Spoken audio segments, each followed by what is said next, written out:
For those unfamiliar with the curious case of Corey Feldman, his career has always read like a screenplay, written by someone unable to decide whether they were penning a family blockbuster or a lurid tabloid exposé.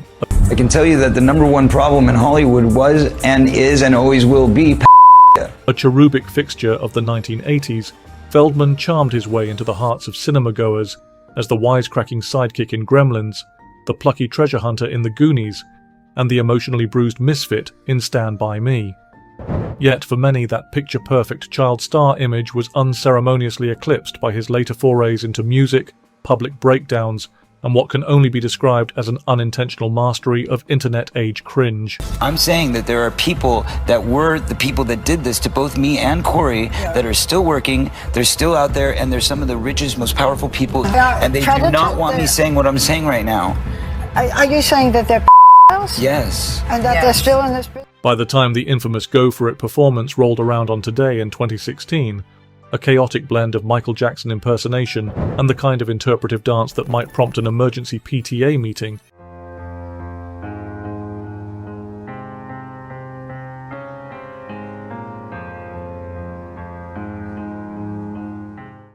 It seemed clear that Feldman had permanently shifted from 1980s nostalgia to the annals of meme history. The performance was widely mocked, but behind the bewilderment lies a tragedy laced with uncomfortable truths. He went into great detail. He told me, "Charlie, bent me over in between 2 trailers and put Crisco oil on my butt and to me." Feldman has long claimed he was a victim of rampant abuse in Hollywood as a child, and whether or not one chooses to sympathize with his later life choices, it's impossible to ignore the darker threads running through his story. In broad daylight, anybody could have walked by, anybody could have seen it. And he told me that it was Charlie Sheen that did it. And then I said, well, who is it? And then he says, Charlie. He had said to him, "This is what men do." But let's step away from the wreckage for a moment, because this video isn't another dissection of Feldman's trials and tribulations. Instead, it's an unexpectedly delightful detour into his musical influences. When Feldman recently sat down with Spin to reveal his 5 favorite albums, it became clear that his tastes are rooted in a love for artistry and craftsmanship that some might not have expected. There's a guy who'd been kidnapping me since I was 11 years old. He was part of the science fiction awards or whatever. And, as with anything Feldman related, there's a certain eccentricity to the selections. His first pick is, of course, Abbey Road. To me, it's the perfect Beatles album because it's got everything, Feldman says, and you can practically hear the collective agreement of Fab Four fans nodding along. It's hard to argue otherwise. If you were constructing a syllabus for someone who had never heard of the Beatles, a terrifying thought, you'd be forgiven for making Abbey Road compulsory listening. From Come Together to Something, from I Want You. She's so heavy to that mesmerizing final medley. It is as close to flawless as an album can get. Every song is amazing. I don't think there's a throwaway song on the album. It's a perfect, flawless piece of continuous music, Feldman enthuses.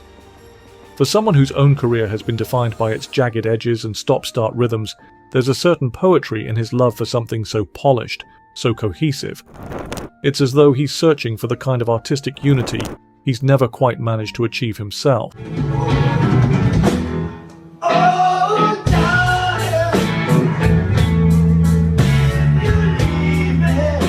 The surprises start with his second choice, Pink Floyd's Animals. It's not the band's most famous work, that honour typically goes to the Dark Side of the Moon or The Wall, but it's arguably their most bitter. Inspired by George Orwell's Animal Farm, the album is a snarling dystopian critique of capitalism and greed, cloaked in haunting soundscapes and sprawling compositions. For Feldman, it's dogs that steals the show. I love that it's 15 minutes long and it's so involved, he says. It's got different variations, going from the really rocky stuff to the nice acoustic sound to the very psychedelic sound. It goes through every incarnation of their music in one song. There's something endearingly Feldman-esque about this choice. Pink Floyd at their angriest and most experimental. Of course he'd love it. The man has never met a boundary he didn't want to cross.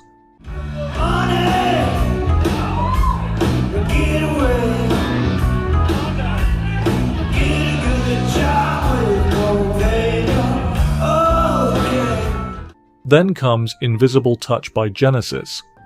Now, Genesis purists might sniff at this one. The 1986 album marked a pivot from the band's prog rock origins to a more radio-friendly pop sound. But for Feldman, that's precisely the appeal.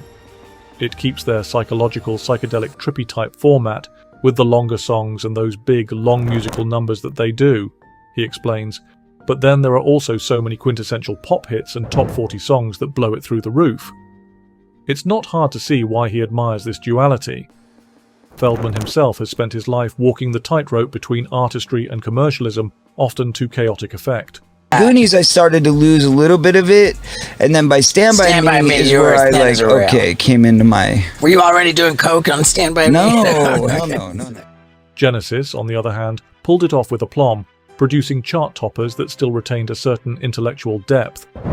It's a balance Feldman has long aspired to, even if his attempts have often been, let's say, divisive. Billy Joel earns a double nod, with Feldman unable to choose between The Nylon Curtain and Stormfront. If it were a double album, it would be perfect, he says, with the kind of unfiltered enthusiasm that makes you wonder if he's secretly still that wide-eyed kid from the Goonies. There's something deeply relatable about his love for Joel's work. Both albums are deeply personal, exploring themes of love, disillusionment, and the strange mix of hope and despair that defines the human experience.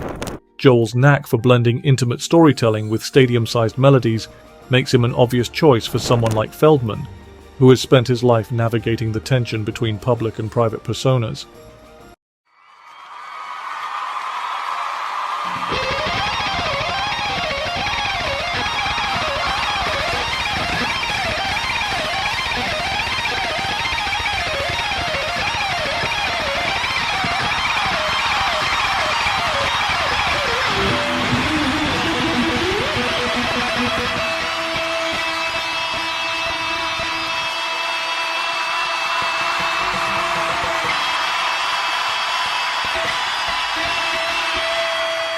And then there's Michael Jackson's Bad. It's a fitting end to Feldman's list, not just because of his personal connection to Jackson, but because of what the album represents.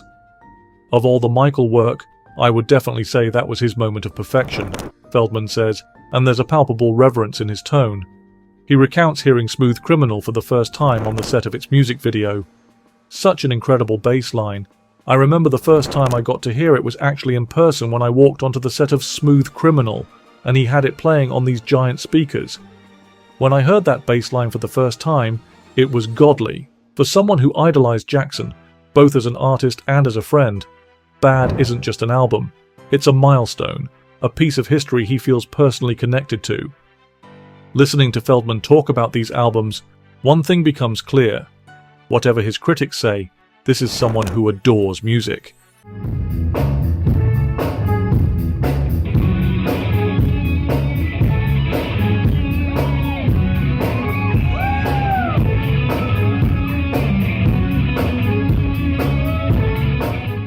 He speaks with an earnestness that cuts through the chaos of his public persona, a kind of unguarded joy that feels entirely genuine.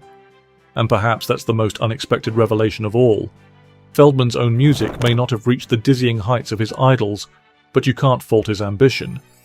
Whether he's living up to their legacy is beside the point. For someone who's spent his life in the spotlight's harsh glare, clinging to the art that moves you is an act of survival. And if he finds a piece of himself in Abbey Road, Animals, or Bad, then maybe the rest doesn't matter quite as much.